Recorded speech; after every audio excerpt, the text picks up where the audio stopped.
This would be an example of what our Xavier or Yakima, if we're talking about the other side of the field, would look like in a 3x1. Okay, so let's just talk about the blocking scheme first, because that's really important. If the blocking scheme's not there, the tunnel screens don't necessarily work very well unless you got a really good athlete that can do some things. So the way we do it first is we talk about our tackles first. What's their job? On the line of scrimmage, all of their jobs are going to mirror each other. Okay, so the left tackle and the right tackle essentially have the same job.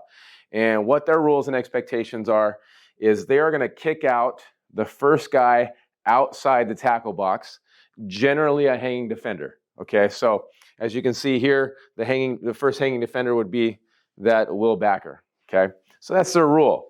The guards' rules, they also mirror each other. They're going to block the first guy or the first linebacker inside the tackle box to the play side. Okay, so as you can see, this guard here is on the play side, so he's going to identify before the ball snapped, okay, which guy am I going to work up to, okay? And then so the guard has that mirror image on the other side in case we run a dual screen.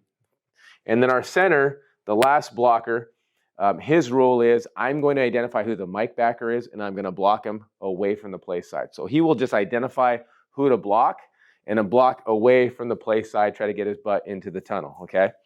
And so that's how we block it up front. And so the technique is our linemen are going to do one kick slide, one punch, and then go. And so it's 1,001, 1,000, go.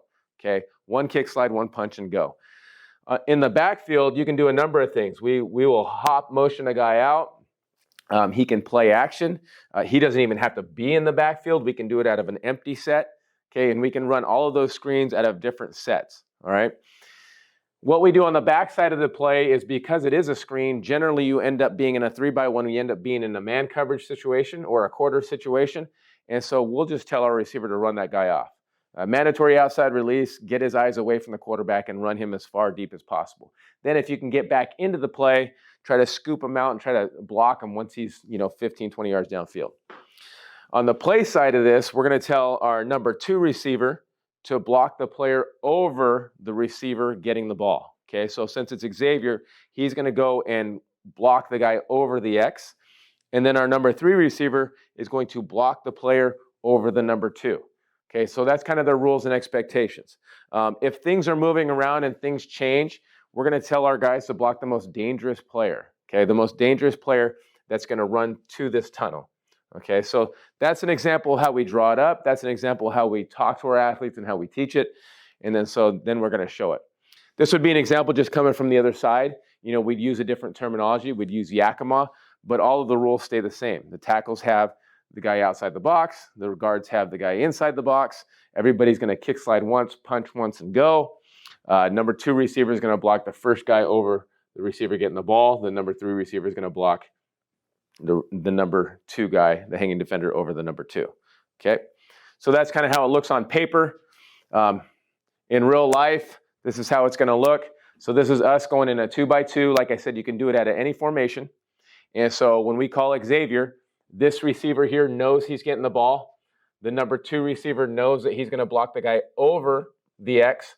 Okay, and all of the linemen have their rules. The tackle should go and block the first guy outside the tackle box. The guard should block the first guy in the tackle box, and the center is going to identify the mic and try to go get him, okay?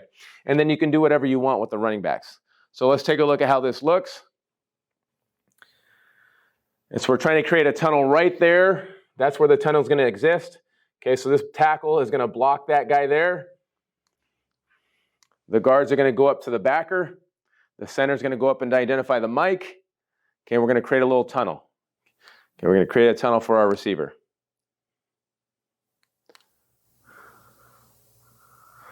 Okay, and one thing I want to identify is the quarterback drop. So, some people are interested, well, what do you tell your quarterback since you're in shotgun? So for us, because we're already at our feet are at 5 yards, we're already going to tell our quarterbacks that you are going to take a 5-step drop.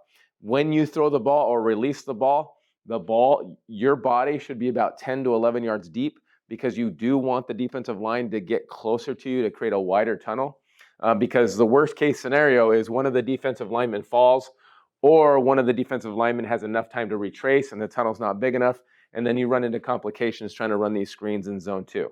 Okay, and so we're trying to get the ball here because we feel like we have a good chance to run the ball there. Okay, here's another example. Same thing. We're going at a 2-by-2. We're going to hot motion the running back out. The receiver closest to the ball that's going to get the ball should block the number 1 corner here. Tackle should have the first guy outside the box, and the guard should find the first guy in the box. You know, it doesn't always work out that way because you're working with moving parts.